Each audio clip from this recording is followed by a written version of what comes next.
Oke, kami dari kelompok satu, kami akan mempresentasikan hasil kerja kelompok kami yang berjudul Analisis Kebangkrutan Laporan Keuangan Sritex dalam 3 tahun terakhir. Kami akan menjelaskan tentang analisis laporan keuangan dan juga faktor-faktor yang menyebabkan perusahaan Sritex itu bisa bangkrut.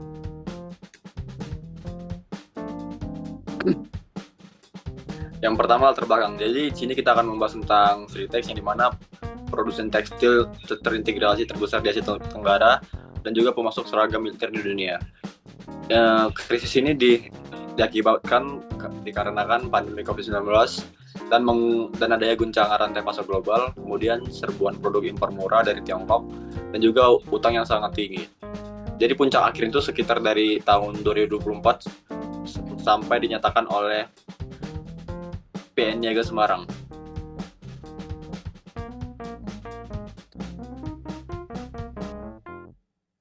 Oke, rumusan masalah dan tujuan kita akan mempresentasikan hasil kerja kelompok kami. Rumusan masalah itu pertama ada bagaimana sih kinerja keuangan Sritex sebelum bangkrut dan juga bagaimana hasil analisis Altman G-Score dan apa aja faktor-faktor internal dan eksternal yang menyebabkan Sritex itu sendiri akan bangkrut. Tujuannya adalah untuk kita mengetahui tren keuangan periode krisis, kemudian menganalisis potensi kebangkrutan dengan rasio keuangan dan juga mengidentifikasi faktor kunci keruntuhan Sritex.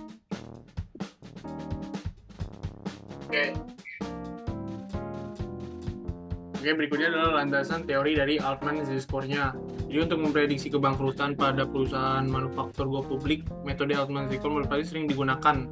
Nah, rumusnya itu ada Z sama dengan 1,2x1 plus 1,4x2, 3,3x3, 0,6x4 sama 0,99x5. Nah, untuk keterangan variabelnya dari angka tersebut, untuk X1 itu modal kerjanya dibagi total aset untuk mengukur likuiditasnya. Terus juga untuk X2-nya laba ditahan per total aset untuk mengukur profitabilitas akumulatif. Terus ada X3-nya itu EBIT per total aset untuk mengukur produktivitas aset. Nah, X4-nya itu nilai pasar saham per total utang untuk mengukur leverage, dan X5-nya untuk penjualan sama dengan per total aset untuk mengukur perputaran aset. Nah, dari kriteria penilaian itu diketahui bahwa ada 3 ya, ada zona sehat, ada zona abu-abu, zona bangkrut. Nah, untuk zona sehatnya itu Z-nya lebih kecil, 2 ya, jadi lebih besar di 0,90. Nah, di zona abu-abu di 1,23, itu dia lebih kecil dari Z-nya di antara 1,23 sama 2,90. Nah, untuk zona bangkrut atau di stress zone-nya ini, Z-nya udah di lebih besar, lebih kecil dari 1,23. Nah, kondisi keuangan besar Sritex. Jadi waktu itu ikhtisarnya ekuitasnya tuh negatif, dimana sejak tahun 2021 hingga akhir 2024 Sritex mencatatkan ekuitasnya negatif terus membengkak. Pada kuartal 3 2024 total liabilitas atau utang Sritex itu mencapai 1,6 miliar atau 25 triliun rupiah. Sedangkan total asetnya terus menyusut jauh di bawah angka tersebut akibat penurunan nilai aset dan operasional yang merugi. Lalu jadi udah dari 2021 yang COVID tadi sampai 2024 asetnya menurun dan ekuitasnya negatif. Nah, ini kita bisa lihat data penjualan dari Sritex di mana 2021 itu netonya ada 847 miliar 131 juta US dollar dan 524. Ya, terus untuk 2000 dari itu kan ada penurunan sekitar 200 miliaran ya. Terus mengalami penurunan hingga 2023. Jadi dari analisisnya tuh turunnya USD lebih besar tuh dari 300 juta akibat pandemi, impor murah dan perlambatan ekspor. Di penurunannya sebesar 300 juta menunjukkan bahwa permintaan pasar terhadap produk Sritex mengalami penurunan besar. Nah, Itu dari dampak COVID tadi dan juga persaingan produk murah dari China. Terus ada data rugi bersihnya nih. Nah, ini ada yang 2021. Oh, berapa? Yang tadi 847 juta US dollar sama 524 juta US dollar ya. Saya ralat ya.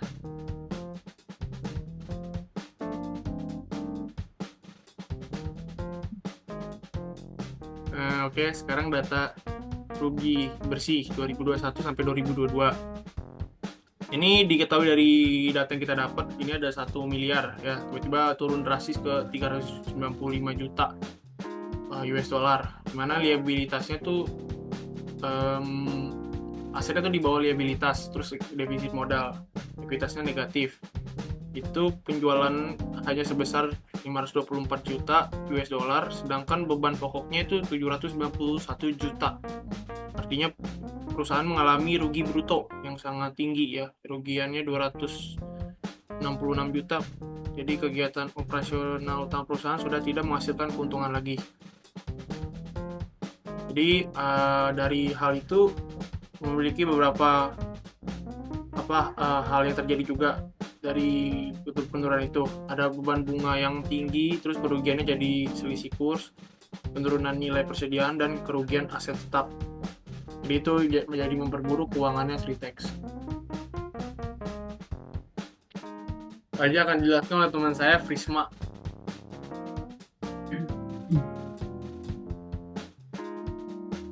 Baik, semuanya teman-teman, selamat siang, pagi, malam.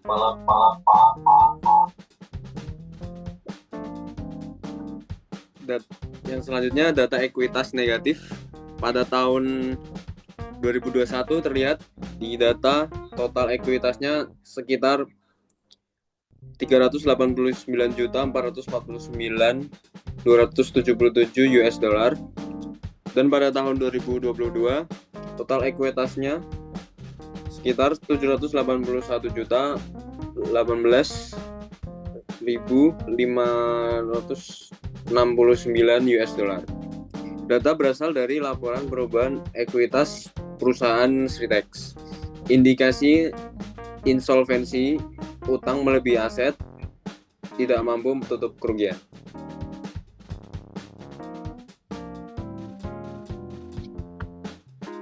Selanjutnya ada data arus kas dan setara kas. Tabel kas dan setara kas pada tahun 2021 yaitu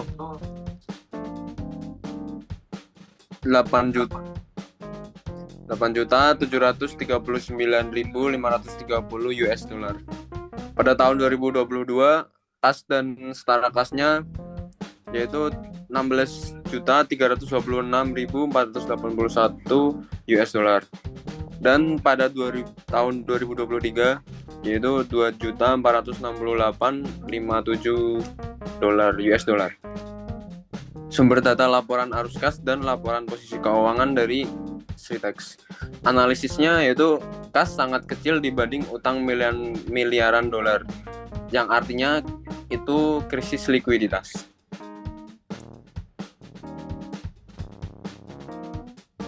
Selanjutnya ada hasil Altman Z-score Sritex.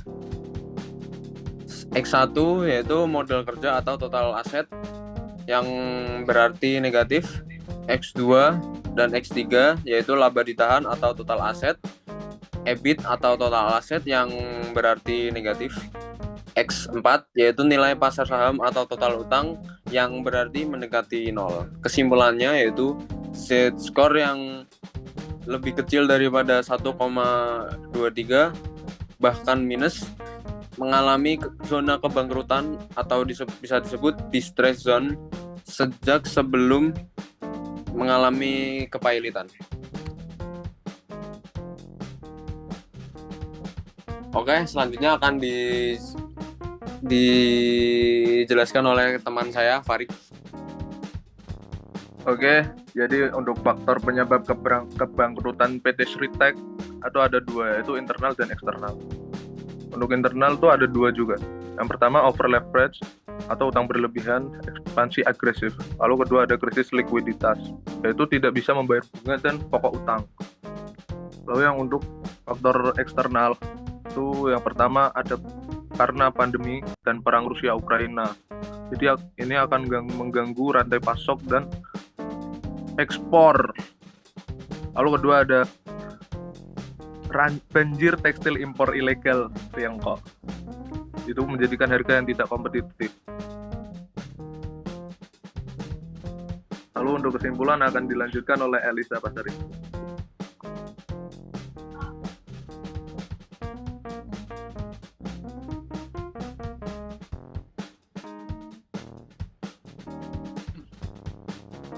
Jadi kesimpulan dari presentasi kami ada 3. Jadi keuangan Sritex itu rusak sistematis. Jadi dari likuiditasnya negatif, terus utangnya lebih besar dari aset, terus kedua Altman skornya ada di distress zone, tidak layak operasi normal, terus juga tanpa restrukturisasi total. Penyebab utama itu utang falas besar, guncangan pasar impor murah, dan penurunan permintaan global. Nah, sarannya adalah bagi manajemen perusahaan lain itu kita harus jaga debt equity-nya, rasio aman, jadi tidak boleh di distress zone tadi, hindari ekspansi agresif dengan utang jangka pendek atau menengah. Jadi main di safety zone-nya. Terus bagi pemerintah juga ada regulasi yang diperketat dan bea masuk untuk melindungi industri TPT dalam negeri dari dumping impor. Sekian dari presentasi kelompok kami. Mohon maaf jika ada kesalahan kata atau kurang. Semoga dapat diterima dengan baik, dan sekian, terima kasih.